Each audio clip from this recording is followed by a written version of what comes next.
Well, hello everyone. This is Dr. Ron Cross. I'm back at you with another episode, and I've got a great pleasure to interview one of my dear friends in the Rotary Club, Bill Harnagel. But before we go there, if you could do something for me that would tremendously help me, please like, share, and subscribe, and that will help us get the message out to others. And if we help somebody in their personal life or in their professional life, or even if we just simply put a smile on their face, then we've done our job. Okay. Let's go ahead and get started. Bill, how are you doing? I'm well. Well, great. It's good to see you, and I really appreciate you volunteering to do this. It's my pleasure. So we're going to get to know you a little better before we get into what you might be sharing with my audience out here that would be helpful to them. But could you tell me a little bit about yourself and your background? Yeah. Well, my name's Bill Harnagel, as you've already said. I grew up in the great state of South Dakota, in a very small town. I went to work when I was 14 years old because that's what you did back then. I drove a truck for my dad. One of the advantages of that was it was a gas and oil truck, and we hauled to the local farms and ranches. And so I had a chance to meet a lot of people and gain a lot of insight by doing that. Plus, I got to see a lot of the land because there was a lot of traveling to do. So you learned hard work early on. I learned hard work early on, and I really think it benefited me. Really? Yeah. The other thing I learned was discipline, and I can tell you more about that later. Sure, I'd like to hear that. I also heard that you were in the military. I was in the military. I had the opportunity to get an appointment to West Point. Well, that's pretty significant. Yeah, and it was very significant in my case. Because it enabled me to go to school, go to college at no expense. Yeah, I mean, in today's environment, you hear people running up school bills of like $50,000, $60,000, $70,000. Yeah, and it's just mind blowing. It's hard for me to even cope with that. Yeah. So you basically received an appointment at West Point, and of course you had an obligation after that, right? I did. You do 4 years at the academy, you graduate as a second lieutenant in the Army, and the obligation that I had back then was just 3 years. Currently, the graduates of West Point and any of the academies are obligated for 5 years. Wow. Let me say this before we go any further. Bill, we do appreciate your service to our country. Well, I appreciate your saying that too. That's so very, very important. And this country wouldn't be what it is today without those men and women in the armed services. Couldn't agree more. Yeah. So how did that affect you in your life? Well, very interesting. Number one, it gave me a livelihood. Sure. It gave me a purpose in life. And I really, in spite of the fact that I spent 4 years at West Point and they indoctrinate you heavily, not only in academics, but the military aspects of things too. But I entered the workforce, the military being the workforce at that time. I had a sense of confidence because I had a base to build upon. And I was it like a foundation that gave you stability? Yeah, and I think that's important for anybody. One of the purposes, at least in my opinion, of going to school in the first place is first you find something that you're interested in. And secondly, then you thrust yourself into that to learn as much as you can about it. But you don't learn everything. But at least you have a foundation so that when you go out, you have an idea where you want to go, what you want to do, and how you want to do it. It works. Well, that's pretty fair advice there. Yeah. I remember in my career, I always thought I was preparing well for the next step in my career. But when I got that next step, I found out how unprepared I was because there's things that you just don't know, have no comprehension about. Yeah, one of the neat things about the military is not only were you exposed to the particular specialty that you learned, but you had an opportunity to travel. And so I've been many, many places. And what I found out was I learned about the culture. I learned about the places that I went to. And you learned the world was, that's what I was going to say. The world was different. It wasn't South Dakota style. It was just a lot of variety, diversity. It was world style. What surprised you the most? Well, what surprised me the most was the similarities that all of the people that I met had. You know, people don't project themselves the same way all the time, but they seem to have the same goals in mind. You know, if it's a family, they're concerned about their family. If it's about an individual, they're concerned about doing well as an individual. But you know, we're all the same way. It's just that maybe we approach things a little bit different now. Sure, it's the ways, not necessarily the means. We all are concerned about our family. We're all concerned about creating a safe environment and providing for the family. And I think that is a common theme throughout. Yeah, I don't think there's any doubt about that. Yeah. So in a previous discussion we had before this interview, you said something about culture shock. What was that about? Well, the culture shock was, and it kind of contradicts what I just said when I said, you know, we're all looking for the same thing. And I guess maybe the biggest culture shock I had was the approach people take to trying to accomplish what they want to do. And also, you know, I spent a lot of time in Asia, you know, and when you go to Japan or when you go to Okinawa or when you go to Guam, they're all so different. And I thought, gee whiz, you know, people in Asia must be sort of like all of us in North America. We kind of approach things the same way. Not true, not true. The way they did things in Korea certainly wasn't the same way they did things in Japan. I can understand that. Well, what about the way that people did things in South Dakota and the way people did things on the East Coast of the United States? Culture shock. Culture shock. Big time cultures. You know, How? a farm kid from South Dakota moving to the East Coast, and suddenly you're thrust in this fast-moving environment, and where you actually enter into a part of the United States that truly is a melting pot. And let me give you just a really quick example. I had no idea what Italian food was. Really? And suddenly I'm on the East Coast and everybody's eating Italian food. And Are we talking about like lasagna and pizza and things like that? yeah, we're talking about lasagna, pizza, spaghetti. We didn't do that in South Dakota. You know, on the farm we ate meat, potatoes, gravy. Right. And That's that's where I grew up listen, in I'm Arkansas. still surviving too, after all that. But it was pretty funny because all my friends couldn't believe that I did not know what a pizza pie was. It was kind of interesting. You told me a little story about when you first saw pizza. How did that go? The first time I saw pizza, I was at West Point, and we were sitting at a 10-person table, and I was a very lowly freshman or plebe at the time, and my job was to identify all of the things that were brought to the table so that we could pass them around family style. And they brought this thing in this big round container with bubbly stuff on top of it and funny looking things in there. And I did recognize meat, but I said, you know, and you have to announce to the head of the table, sir, this is come, you know, it has been delivered to the table. And they said, well, what is it? I said, I haven't got the foggiest idea. And that was my introduction to pizza pie. Could I ask about what year this was?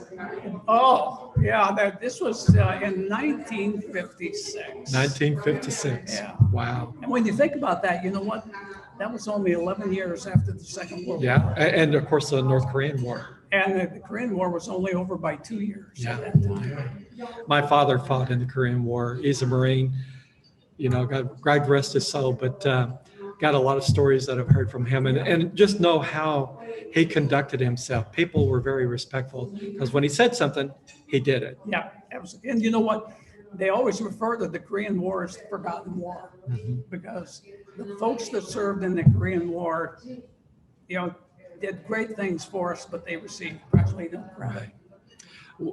That type of discussion, when you're talking about conflicts, it's not an easy discussion. And there's really a lot not. of people that would think perhaps it's better not to have wars at all or conflicts, but invariably there's bad people out there. You can't get away from Yeah, it. yeah. Yeah, you can't. So let's move forward just a bit. And, you know, my audience typically is college graduates, students getting ready to graduate, working professionals who are early in their career. Do you have some perhaps professional advice or maybe some personal life lessons that you could share with them? Maybe 2 or 3, your top 3. Well, I think first you have to set goals. Uh, and you know, that's something that you should work on at an early age, but it never stops. If your audience is primarily college students and folks like that right now, then I think they're starting to identify their goals. I don't think everybody has totally identified their goals, but once you've identified your goals, then you work through them. If you're in college, you're working through those goals, and the end game is probably to get either a BS or a BA in something. But you've only just started at that point in time. You've got to learn, once you graduate from school, you need to learn how to project yourself. You need to learn how to build confidence. You need to learn how to get along with people, because that's what's going to make you successful. We're in it together, aren't we? You've really got to bring it together. Right. It's all got to come together. And when you get out in the world, that's how people are going to view you. The first impressions, I can't tell you how important first impressions are. If you're able to sit down, present a good first impression, you may not have the depth of knowledge that the individual talking to you may think you have. But if you can project yourself so well. It's about representing yourself. Yes. How important is reputation? Reputation is invaluable. You know, we all have minor screw-ups as we grow up. We're only human beings. We make mistakes, and right? You know what? I think all that does is build you as an individual. Right. But it's, you know, your reputation means everything, and not only for yourself, but if you're going to go work for a company, a corporation, or something like that, certainly your good reputation is going to enhance your value to them, and you'll get along much better. Do you think the managing your reputation is something that you have to actively do? I do. I think you need to be cognizant of it. It's not something you need to, you know, just dwell on all the time. But I think you need to identify those things that you need to. It's pretty easy if you just conduct yourself in a proper manner and do a good job. Your reputation takes care of itself. Sure. How about sharing with us an experience that really opened your eyes to what it means to be a working professional? And I know most of your working life was in the military, but I'm sure that a lot of that applies to people who are going to go into corporate America as well. You know, I think what I learned the most is it was important for me entering the workforce to know that I didn't know it all, and you know, to be willing to accept criticism, which sometimes is not the easiest thing to do, but constructive criticism builds character. Right. And you know, if you can do that kind of a thing, and I think the first job I ever had, I wanted to be with troops. And so I was going to be a platoon leader, which means I was going to lead 40 folks. And I was the lone officer in there. And theoretically, I was the boss. But in reality, I had to learn that my senior non-commissioned officer, the sergeant that was working for me, he was really the boss until I was able to gain the confidence of the people. Interesting. Yeah. So when you said something that really resonates, focusing on the job and learning and being open to criticism. One of the things I tell my students and my friends and colleagues and those that are early in their career, I tell them, you know, I had lots of success in my career. And of course, I worked in the aerospace defense industry. But I learned some from my successes, but it doesn't hold a comparable to all that I learned from my failures. They stick more into my mind. And it's not because they were catastrophes. It's just that I learned, and it made me a better professional working for a company, made me a better person. So I think that when I think about my failures and the things that perhaps I made mistakes in that I learned the most from, that shaped me, it drove me forward to do better. Because I knew I did kind of this is a military term. It's an after action review, right? Exactly. And after something's done, you say, here's what I did well, here's what we did well, here's what we didn't do so well, so how are we going to change that? Exactly. Yeah. Do you have a situation in mind from your history that you might share with the audience? Something that you did all that you could, but then it didn't exactly turn out like you thought it would. Well, it happened almost all the time in the military, because we were always training to do a job, and normally our job that we were going to be in a confrontational situation. And what I learned was, and they give you something to go by, you know, even in the military, when you sit down and plan an operation to do something, you have a format to follow. And generally that will get you to the right place. And I can remember one time we were doing a field maneuver in Washington State when I was assigned out in Washington. And our job was to fight the bad guys in a particular battle that we were going to have. And this was all a controlled environment. And it was a teaching thing. And I did everything right. I had my men ready to go. We were going to do this. We were going to occupy this high ground. We were going to defend this high ground. And guess what? It didn't work because we didn't have good intelligence.